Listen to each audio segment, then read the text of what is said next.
तुम्ही आज चिपळूण संगमेश्वर विधानसभा मतदारसंघामध्ये अपक्ष अर्ज भरलेला आहे. ओके.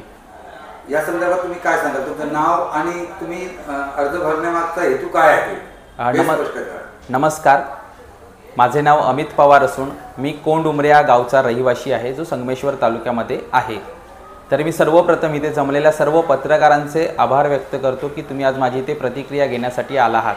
मला सगळ्यांना हेच सांगायचं आहे की आज आमच्या कोकणात 15 विधानसभा क्षेत्र आहेत आणि आमच्या या 15 विधानसभा क्षेत्रापैकी आमच्या जे सिनियर्स लोक आहेत त्यांनी 5 सीट्स तरी मागितल्या होत्या की आमच्या कोकणाला मिळाव्यात, परंतु ह्या सीट मिळाल्या नाहीत आमच्या कोकणात आणि त्यामुळे कुठेतरी आमची पडझड सुरू झाली. आणि मला आज असं वाटतंय की आजच ही वेळ आहे की कुठेतरी विकासात्मक दृष्ट्या आपल्याला आपल्या विधानसभा क्षेत्रामध्ये काम करणं गरजेचं आहे. आणि त्या दृष्टिकोनातूनच मी विद्यार्थी काँग्रेसचा जिल्हाध्यक्ष होतो, तर मी असा निर्णय घेतला आहे की प्रत्येकाला निवडणूक लढवण्याचा अधिकार आहे डॉक्टर बाबासाहेब आंबेडकरांनी दिलेल्या संविधानाप्रमाणे. तरी त्यामुळे मी आज ही अपक्ष निवडणूक लढवण्याचा निर्धार केला आहे आणि आज मी उमेदवारी अर्ज चिपळूण येथे दाखल केला आहे. अपक्ष अर्ज भरताना मग जिल्हाध्यक्ष पदाचा राजीनामा दिलेला आहे की तसंच ठेवून तुम्ही? नाही, अजूनपर्यंत मी राजीनामा दिलेला नाही आहे. तरी येत्या 1-2 दिवसामध्ये मी तो राजीनामा देऊ शकतो वरिष्ठांकडे, जेणेकरून त्यांना ह्या गोष्टीची कल्पना येईल. आणि तसं आम्ही आमच्या जिल्हा कार्यकारिणीमध्ये तसं ठरवलं सुद्धा होतं की जे इच्छुक कोण असतील त्यांनी जर काँग्रेस जिवंत ठेवायची असेल तर आपण फॉर्म भरू शकतो म्हणून. तरी येत्या पुढील 1-2 दिवसामध्ये मी ती बातमी जिल्हाध्यक्षांना किंवा माझे वरिष्ठ महाराष्ट्र प्रदेशचे अध्यक्ष आहेत त्यांना कळवणार आहे. तुम्ही उभे जे राहताय तर कुठल्या मुद्द्यावर जनतेसमोर जाणार आहात? नेमकं काय तुमचे मुद्दे आहेत? आज जर पाहायला गेलो तर आपल्या चिपळूण संगमेश्वर विधानसभा क्षेत्रामध्ये आज भरपूर मोठ्या प्रमाणामध्ये आपली जी खेडेगाव आहेत ती ओसाड पडलेली आहेत. त्याचं मुख्य कारण म्हणजे हे रोजगार नाही आहेत आपल्या गावामध्ये. त्यामुळे सगळ्यात जर महत्त्वाचा मुद्दा कुठला असेल तर रोजगार असेल. आज रोजगार नसल्यामुळे आपली बहुतांश लोक ही मुंबई पुण्याकडे गेलेली आहेत आणि त्याच्यामुळेच आज आपल्या खेड्यामध्ये कुठल्याही गोष्टीची उलाढाल होत नाही, कारण की गावात लोकसंख्याच नाही आहे. आज गावात विकास कामे भरपूर होत आहेत, परंतु त्या विकास कामामध्ये जर त्या विकास कामांचा फायदा तिथे लोकच नसतील तर होत नाही आहे ना सर. तर माझा प्रमुख मुद्दा हा रोजगार असेल. त्याच्याप्रमाणे आज पाणी टंचाई खूप आपल्या विभागामध्ये बघायला मिळते. आमच्या साईडला तर खूपच आहे संगमेश्वरमध्ये. तर या पाणी टंचाईवर आपल्याला काहीतरी उपाययोजना करायच्या आहेत. यासाठी मी या निवडणुकीमध्ये सहभागी झालो आहे आणि संगमेश्वर तालुक्यामधून आज 2009 सालानंतर आमदारच नाही आहेत बघायला गेलो तर. कारण की 2009 साली सदानंद चव्हाण साहेब आमदार झाले, 14 साली झाले आणि 19 साली शेखर निकम सर झाले, परंतु आमच्या संगमेश्वरमध्ये नेतृत्वच पुढे आलं नाही. तरी आज मी असा निर्धार केला की कुठेतरी आज आपण पाऊल पहिलं टाकावं, जेणेकरून संगमेश्वरमध्ये सुद्धा उमेदवार आहेत आणि ते निवडणूक लढवू शकतात. ही कल्पना पूर्ण कोकण विभागाला येईल. तुम्हाला काय वाटतं, तुम्ही किती मताने निवडून याल?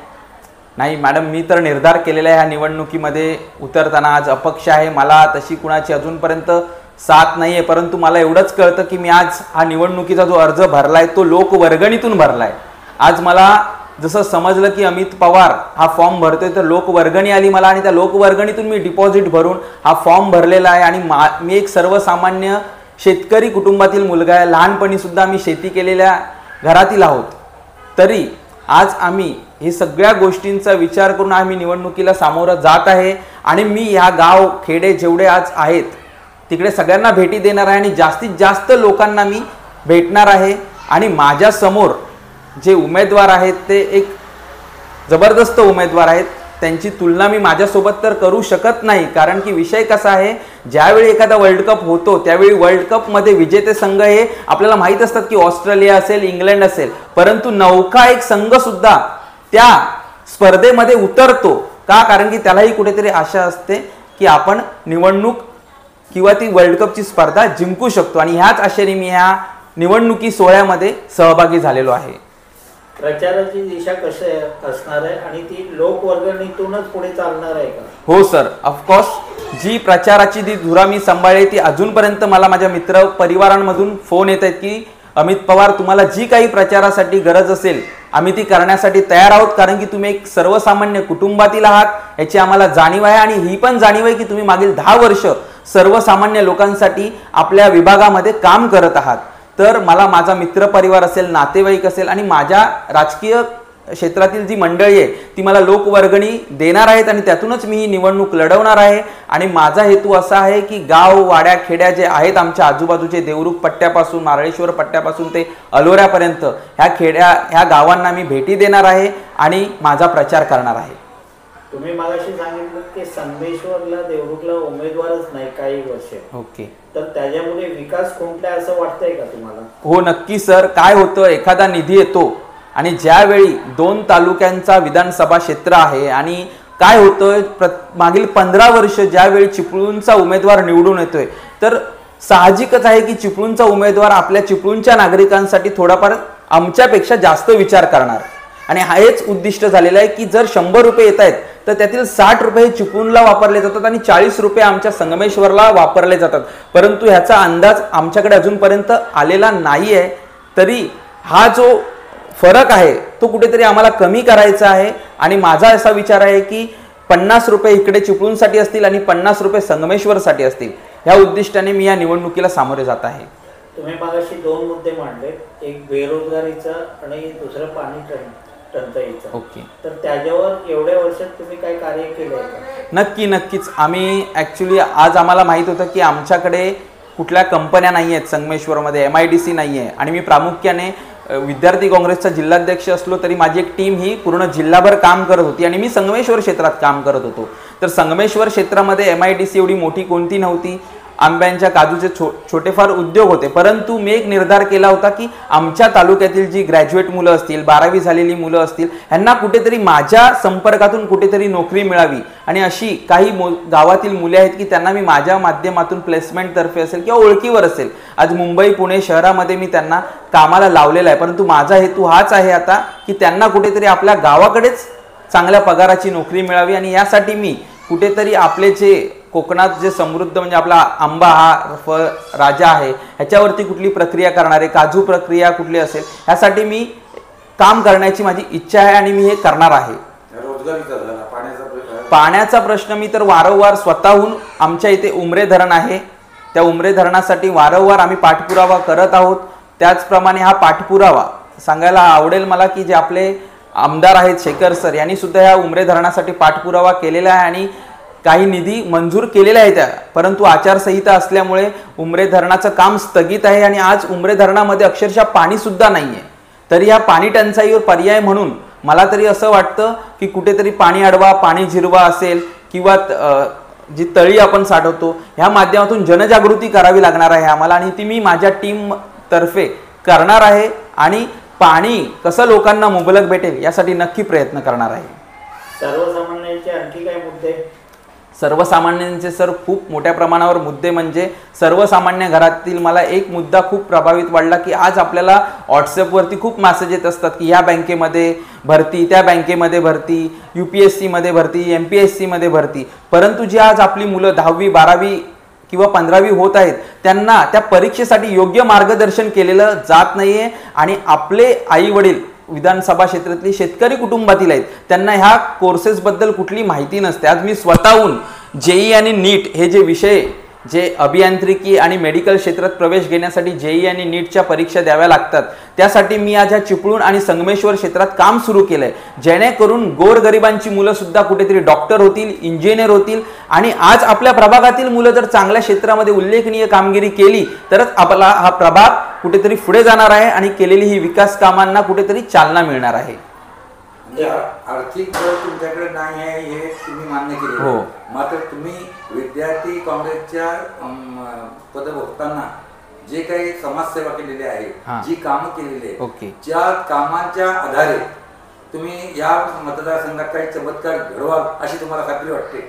नक्कीच चमत्कार. कधी कधी छोटे संघ सुद्धा येऊन वर्ल्ड कपच्या मॅचमध्ये चमत्कार घडवून जातात आणि अशीच मी माझ्या कालीश्री चरणी प्रार्थना केलेली आहे की मी एक नवखा उमेदवार आहे आणि मी पूर्ण कसोशीने प्रयत्न करणार आहे ह्या उमेदवार म्हणजे ह्या विधानसभा क्षेत्रामध्ये निवडणूक लढण्यासाठी. आणि मला सांगायला आवडेल की माझ्यासोबत सर्वसामान्य जनता असणार आहे आणि मी त्यांच्यापर्यंत पोहोचून त्यांचे सर्व ज्या समस्या त्याचे निराकरण करणार आहे. तरी मी या मतदार क्षेत्रात चांगली कामगिरी करू शकतो. राष्ट्रीय अध्यक्ष राष्ट्रीय अध्यक्ष नाही, राष्ट्रीय नेते तुमचे राहुल गांधी आहेत. हां. त्यांना काय 1000 किलोमीटर देशामध्ये चालवावं लागलं आणि तो पक्ष पूर्ण देशात आहे अस्तित्वात. ओके. तर त्याच्या पाठचे काय कारण? नाही सर, काँग्रेस पाहायला गेलो तर आपण ज्यावेळी आपला देश स्वतंत्र झालाय त्याच्या पहिल्यापासून 1885 पासून काँग्रेस आपली आहे आणि एकच पक्ष होता देश स्वतंत्र झाल्यापासूनही. आणि काँग्रेसची मला मुख्य प्रणाली ही आवडली की हा पक्ष अहिंसावादी आहे. आज मी विद्यार्थी काँग्रेसचं काम करत असताना कुठलंही असं आंदोलन केलं नाही की जिथे प्रशासनाला त्रास होईल, पोलिसांना त्रास होईल. आणि काय होतं, आपण मुलांची डोकी भडकवतो, परंतु ही डोकी भडकवणं चुकीची गोष्ट आहे. कारण की उद्या कुठल्या केसेस मुलांवरती पडल्या तर त्या त्यांच्या जॉबसाठी असतील, पुढच्या करिअरसाठी धोकादायक असतात. म्हणून मी कुठलंही आंदोलन जे केलं काँग्रेस पक्षामार्फत ते अहिंसावादी मार्गाने केलं. आणि काँग्रेस पक्ष ही अहिंसावादी जी शिकवण देतोय, त्याचप्रमाणे सर्व धर्मभाव ही शिकवण देतोय, ही खूप मोलाची आहे. आणि हीच शिकवण काय असेल ती पूर्ण जोपासणं गरजेचं आहे. आज जरी मी विद्यार्थी काँग्रेसचा अध्यक्ष म्हणून राजीनामा दिला असेल, परंतु माझे विचार हे मी बदलणार नाहीये. जर नेतृत्वाने येत्या 2 दिवसात 4 दिवसात जर म्हणजे अर्ज मागे घेण्याची जी वेळ आहे, ओके, तिथपर्यंत जर तुमच्याशी संपर्क साधला, तुमच्यावर दबाव किंवा तुम्हाला विश्वासात घेण्याचा प्रयत्न केला तर तुमची भूमिका काय राहील? पहिली गोष्ट मी तुम्हाला सांगतो की आपण चिपळूण संगमेश्वरचे मतदार आहोत. कुठल्याही दबावाला, कुठल्याही काही लालच असेल ह्याला आम्ही बळी पडणारे नाही आहोत. आम्ही छत्रपती शिवाजी महाराज यांच्या सह्याद्रीच्या कुशीतले मावळे आहोत. धर्मवीर संभाजी महाराज इथल्या कसब्यामधले आम्ही नागरिक आहोत. आम्ही कुठल्याच धमकीला तर घाबरतच नाही, परंतु कुठलं जर आमिष असेल त्याला सुद्धा आम्ही बळी पडणारे नाही आहोत. तरी आम्ही ही निवडणूक लढवणार म्हणजे लढवणारच आहोत. आणि त्या उद्दिष्टानेच मी ह्या मैदानात मी आत्तापर्यंत घोषणा केली नव्हती की मी इच्छुक आहे. जसं बोलतात नाही का की उगाच इच्छुक आहे आपण बोलतो आणि उतरत नाही मैदानात. म्हणजे लोक आग्रस्त तुम्ही उभे राहिलेले आहात. हा, लोक आग्रस्त आहे. आणि मला एवढं कळालं की माझे आज सिनियर रायगड जिल्हाध्यक्ष आहेत, माझे कल्याण डोंबिवलीचे जिल्हाध्यक्ष होते, आमचे अविनाश लाड होते, हे वारंवार कॅपेबल उमेदवार सीट मागत होते. आणि तुम्हालाही माहिती आहे, आज जर या वरिष्ठांना सीट मिळायला एवढा वेळ जातोय तर आमचा नंबर कधी लागेल, कुठे लागेल माहीत नाही. कारण की पूर्ण कोकणात काँग्रेस डावळली गेली होती. आणि कुठेतरी काँग्रेसचे विचार, पक्ष वेगळी आहे आणि विचार वेगळे आहेत. हे विचार काँग्रेसचे जिवंत मला प्रत्येक नागरिकांमध्ये पण ठेवायचे आहेत. आपण काँग्रेसचे मूल कार्यकर्ते, काँग्रेसच्या विचारधारावर चालणारे कार्यकर्ते. आपण मागे बघितलं तर ह्या जिल्ह्यामध्ये, या तालुक्यामध्ये काँग्रेसचेच काही आमदार खासदार निवडून गेले, पंचायत समिती, जिल्हा परिषद, नगरपालिका, नगरपंचायत, पण ते आता बॅकफूटवर गेले काँग्रेस. तर याचं मूळ कारण काय तुम्ही समजता? मला मूळ कारण एवढंच समजतं की काँग्रेसची विचारधारा ही सर्व धर्म समभाव जपणारी होती. आणि आज आपल्या देशामध्ये धर्माच्या नावावरती राजकारण केलं जातं, हे खूप चुकीचं आहे. धर्माच्या नावावरती राजकारण हे करणं अत्यंत खेदजनक गोष्ट आहे. राजकारण करायचं असेल तर विकासात्मक मुद्द्यांवरती राजकारण करा. आज जातीमध्ये हे जे तेढ निर्माण केलं जात आहे आणि कुठेतरी मतदानाची स्ट्रॅटेजी आखली जाते. आज आम्हाला माहित आहे कुठल्या स्ट्रॅटेजीने इलेक्शन निवडले जातात. त्यामुळेही काँग्रेस बॅकफूटवर गेले. काँग्रेसचा विचार सर्वांना एकत्रित घेऊन जाण्याचा आहे, परंतु कुठेतरी एक मोठा वर्ग असेल तो एका पक्षाशी बांधून असेल किंवा कुठे काही विचारधारा जुळत असतील तर त्याच्यामुळे ते मतदान दुभागलं जातं. परंतु मला सांगायला आवडेल की गेल्या 2019 मध्ये आमच्या खूप कमी सीट्स होत्या. 1 सीट्स होती धानोरकर यांची. आणि ह्या निवडणुकीमध्ये आमच्या काँग्रेसच्या 13 सीट्स आणि विशाल पाटील यांची 14वी सीट्स आली होती. तरी काँग्रेस कुठेतरी विचारांची ताकद कुठेतरी वाढत चालली आहे आणि काँग्रेस पक्ष सुद्धा कुठेतरी वाढत जाणार हे मात्र निश्चित.